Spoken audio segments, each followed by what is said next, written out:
Mo kí yín káàbọ̀ sí tutorial ní èdè Yorùbá. Lónìí la máa bẹ̀rẹ̀ ẹ̀kọ́ wa lórí èyí tí a pè ní CSS. Gbogbo nǹkan tá a kọ́ nínú HTML, èdè HTML náà la ṣe máa lò ní bí báyìí. A kàn fẹ́ sún òye wa nípa ohun tá à ń ṣe síwájú sí ni pẹ̀lú CSS. Tẹ́ bá rántí pé mo ti lo ohun tá à ń wò níwájú wa yìí nígbà tá à ń sọ̀rọ̀ HTML. Ẹ jẹ́ n sáré tún fi ṣàlàyé ìyàtọ̀ tó wà láàrin HTML àti CSS pẹ̀lú eléyìí.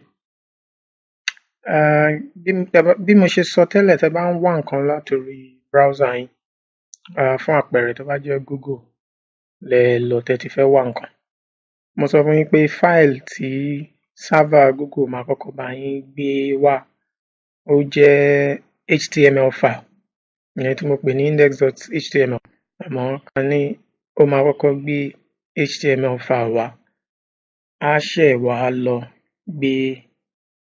padà lọ gbé CSS file. HTML file tó gbé wá yẹn, ohun tó máa wà nínú HTML file tó gbé wá nìwọ̀nyí. HTML file wa máa ní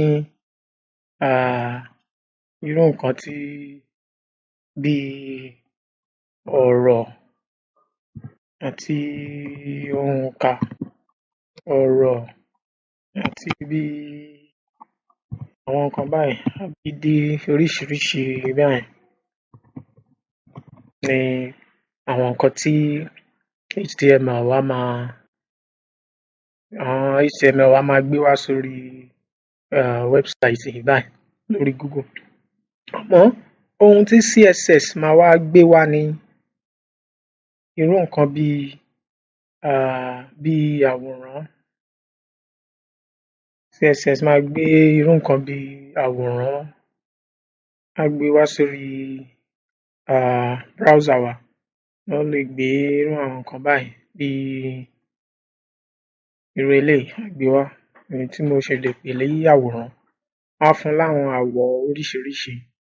Tẹ́ bá wo bí báyìí, ẹ rí pé àwọn bí àwọ̀ oríṣiríṣi. Ní kúkúrú, CSS yẹn ní ohun tó máa fún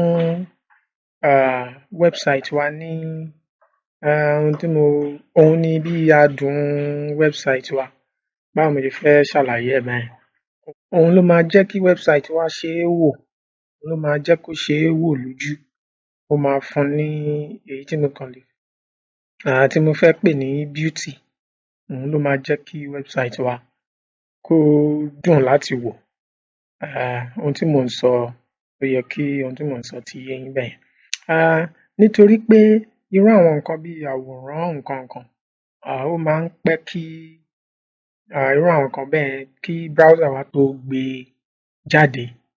Kí nìdí tó ṣe jẹ́ pé HTML ni server Google kọ́kọ́ fi ránṣẹ́ sórí browser wa?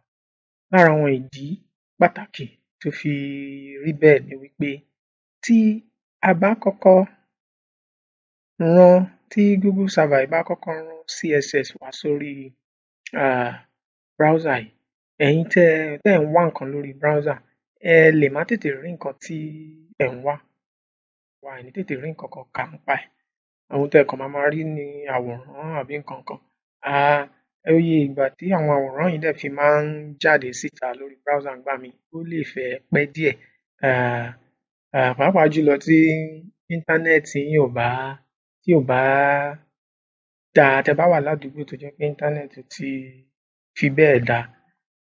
Àmọ́ irú HTML file tó bá ti gbé yẹn jáde, ẹ ti rí pé nǹkan tẹ́ ń wá ni bí àwòrán yẹn gan bá tiẹ̀ tí jáde síta. Èyí ni ìdí tó jẹ́ pé HTML file ni Google server máa kọ́kọ́ rán wá sórí browser yín kó tó rán CSS file wá sórí browser yín. Èyí CSS yìí wọ́n pè ní cascading style sheet. Máa sọ̀rọ̀ nípa ẹ̀ nínú àwọn ẹ̀kọ́ wa lọ́jọ́ iwájú. Mo lérò pé ohun tí mo ṣàlàyé níbí ó yé yín. Ìyàtọ̀ HTML àti CSS ni mo ti sáré ṣe àpèjúwe ẹ̀ ní ibí báyìí. Ẹ ṣé gan. Ìpàdé wa fún ìtẹ̀síwájú tutorial lórí CSS. Ẹ má gbàgbé láti subscribe sí YouTube channel wa. Kẹ́dẹ̀ rántí láti tẹ èyí tó dàbí agogo yìí kí ẹ bá lè máa mọ̀ ní gbogbo ìgbà tá bá ti fi fídíò míì àbí fídíò tuntun sórí YouTube channel wa. Ẹ ṣé gan.